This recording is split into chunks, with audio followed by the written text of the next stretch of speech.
এত সুন্দর কাটানোর টেকনিক শিখে গেছিস বাবু? বুধু,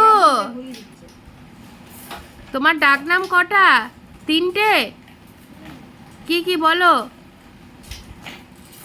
বাবু, তোজো, বুধু।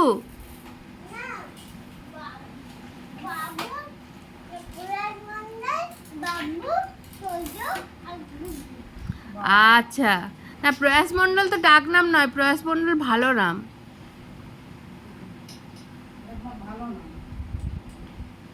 নাও নাও, সাইকেলটা চালিয়ে নাও, সাইকেলটা চালিয়ে নাও, বন্ধুরা এসে দেখে নাও। বাবা, আরে হর্ন দিচ্ছে, তুমি সরছো না? বড় বৌদি হর্নটা দিচ্ছে তো, তুমি ওকে তুমি সরে যাও, ও হর্ন দিচ্ছে, ধাক্কা লেগে যাবে। ওইটুকু জায়গায় সাইকেল কাটাচ্ছে, দেখো অবস্থাটা, বন্ধুরা দেখতে পাচ্ছেন? টাটা, দেখা হবে নেক্সট ভিডিওতে।